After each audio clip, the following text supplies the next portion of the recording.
अस्सलाम वालेकुम नाजरीन इकराम, रोशनी लाइट चैनल की तरफ से आप सबको खुश आमदीद। नाजरीन इकराम, मेरी आज की वीडियो मोहम्मद फातिल और सुल्तानी ड्रामा सीरीज़ के बारे में है और आज की इस वीडियो में इसके एपिसोड 43 का रिव्यू होगा।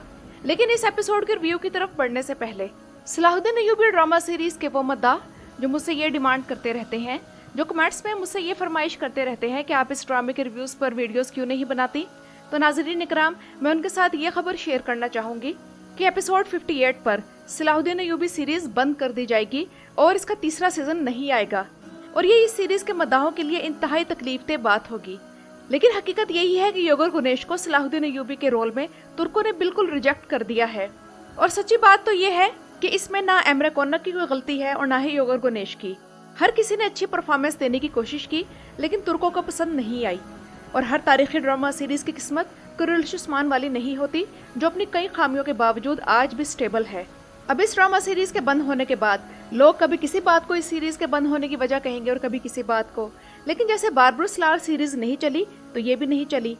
एमरे कोनक ने सलाहुद्दीन अय्यूबी के सीजन 1 में बहुत सारी गलतियां की थी, लेकिन उन्होंने सीजन 2 में बहुत ज्यादा इम्प्रूव कर लिया था। लेकिन जो डैमेज इस सीरीज को सीजन 1 में मिल चुका था उसका अजाला नहीं हो सका। और दूसरी बात यह कि मोहम्मद फातिल और सुल्तानी ने जो स्टैंडर्ड सेट कर दिया है, तो अब टर्किश प्रोड्यूसर्स को सोच समझकर तारीखी सीरीज बनानी चाहिए। लेकिन फिर भी मैं आखिर में यही बात कहूंगी कि अगर एमरे कोनक योगर गुनेश के बजाय किसी और टर्किश अदाकार को सलाहुद्दीन अय्यूबी के रोल में ले लेते तो शायद ये सीरीज तीसरा सीजन निकाल लेती, क्योंकि योगर गुनेश मेन हीरो के तौर पर जिस चीज सीरीज में आई वो फ्लॉप रही। दिरुल्लिश एर्तुगरुल में योगर गुनेश सीजन 2 में एक साइड कैरेक्टर थे। फिर हलीमा के साथ इनकी वो सीरीज नाकाम हुई जिसका नाम कानून सोज तोपराकलार था। इसके अलावा शुक्रवार से ये निकाले गए और इनकी ड्रामा सीरीज आल संजक रुक गई थी। और इल्हान सेन के सलाहुद्दीन अय्यूबी ड्रामा सीरीज छोड़ जाने के बाद एमरे कोनक ने बिला आखिर योगर गुनेश को मजबूरन इस सीरीज में सलाहुद्दीन अय्यूबी का किरदार दिया। बहरहाल तमाम कास्ट ने बहुत अच्छा काम किया, कहानी भी बहुत जबरदस्त थी, लेकिन इसका सफर हमारे साथ बस यही तक था। अब इसके बाद नाजरीन इकराम बात करते हैं मोहम्मद फातिल और सुल्तानी की। और नाजरीन इकराम, स्क्रीन पर आप लोगों को जो तस्वीर नजर आ रही है, यह है उन 4 जायंट राइटर्स की टीम जो इस जबरदस्त कहानी को लिख रहे हैं, जिसे ड्रामाई शक्ल में हम सुल्तान फातेह सीरीज में देख रहे हैं। और आप लोग खुद देख लें कि सीजन 2 की तकरीबन तमाम किस्तें एक जैसी स्ट्रेंथ के साथ हमारे सामने पेश की गई। और सबसे बढ़कर ये कि वाकयात रिपीट नहीं होते और हर किस्त में एक नयापन और एक नया अंदाज नजर आता है। और वो वक्त पिछली किस्त में गुजर चुका जब इस शहर की 1000 साल तारीख का खात्मा हो गया और नई तारीख लिखने के लिए सुल्तान फातेह सामने आ गए, जो उस्मानी कलम से अब इस शहर की नई तारीख नए अंदाज से लिखेंगे और एक नया दौर शुरू होगा। 32 नाकाम हमलों के बाद फतह होने वाला ये शहर एक 21 साल नौजवान के सामने ढेर हो गया। यही नौजवान बुशारत नबी सल्लल्लाहु अलैहि वसल्लम का मुस्तहिक बना और मोहम्मद बिन मुराद खान एक रहमदिल फातेह की तरह इस शहर में दाखिल हुए, यहाँ के लोगों को माफ किया और उन्हें अमान दी और इंसानियत के लिए एक मिसाल कायम की। और वो उस बाज़ंतनी तख्त पर जलवा अफरोज हुए जो कि इनसे पहले बहुत से बादशाहों और सलातीन का ख्वाब था। उन्होंने कॉन्स्टेंटिनिया को इस किस्त में अपना नया दारुल हुकूमत बना लिया है, जहाँ से अब इस्लाम का नूर फैलेगा, और इसीलिए उन्होंने इसे इस्लाम बोल का नाम दिया, यानी इस्लाम का शहर। इसीलिए सुल्तान महमद खान तारीख में सल्तनत उस्मानिया के सबसे अजीम फातेह कहलाए। और क्यों ना कहलाए जाते, वही तो थे जिन्होंने खुश्की और ज़मीन पर कश्तियाँ चला दी थी। और इस एपिसोड से वाकयात का फ्लो और माहौल बिल्कुल बदल गया है, फिल्मी लोकेशन भी बदल गई है और अब मेन फोकस नतारस और जानदारली पर है। इस हवाले से मैं आप लोगों को एक खबर देना चाहूंगी कि जानदारली का सिनेरियो इस सीजन के आखिर तक चलेगा, लेकिन इसकी जिंदगी का सफर आहिस्ता आहिस्ता अपने इख्तिताम की जानिब बढ़ रहा है और राइटर्स हमारे साथ चूहे बिल्ली का खेल खेल रहे हैं। वो इस तरह कि वो किसी भी मुश्किल सिचुएशन में जानदारली को फंसा देते हैं और फिर जानदारली अपनी जहानत की वजह से इस मुश्किल से निकल भी आता है और हम फिर सोचते रह जाते हैं कि आखिर सुल्तान किस बात पर गुस्सा होकर जानदारली को कत्ल करवाएगा। इस किस्त में हमें इस्तांबुल के कई व्यूज दिखाए गए जब वो कॉन्स्टेंटिनिया था, और यकीन जानिए कि ये एक विजुअल ट्रीट थी। शहर में तामीर और तरक्की का काम जारी है, जिसके मुकम्मल होने के बाद हम कह सकेंगे कि अब ये शहर ज्यादा खूबसूरत हो गया है। और इस किस्त में जिस सिनेरियो ने सबसे ज्यादा मुतासिर किया वो हजरत अबू अय्यूब अंसारी रज़ियल्लाहु ताला अन्हु की कब्र मुबारक के हवाले से दिखाया गया सिनेरियो था। इनकी कब्र मुबारक को जिस तरह आग शमसुद्दीन ने दरियाफ्त किया तो उस सीन ने दिल को छू लिया।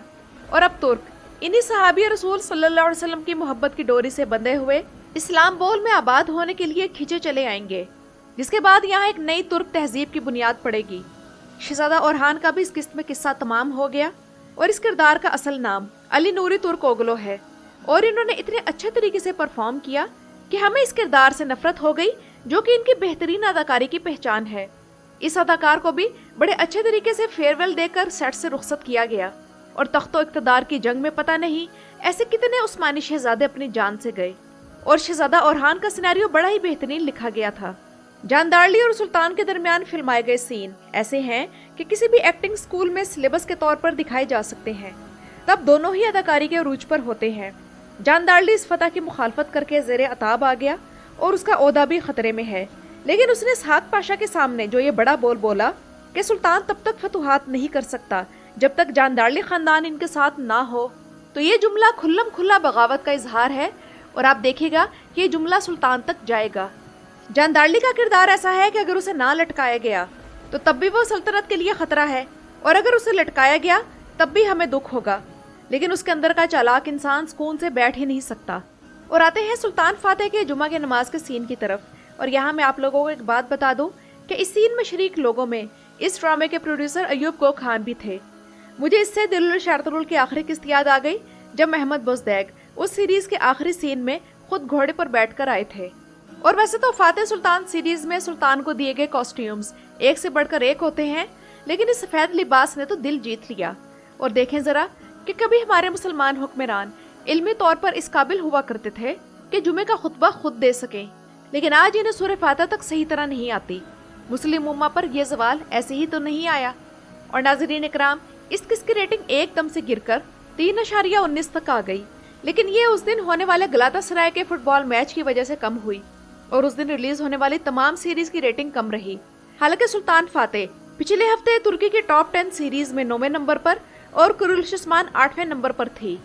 और नाज़रीन इकराम, सुनने में आ रहा है कि वफा सुल्तान ड्रामा सीरीज में मरकजी किरदार जिस अदाकार ने अदा किया था उसका असल नाम इस्माइल शहनसाज है।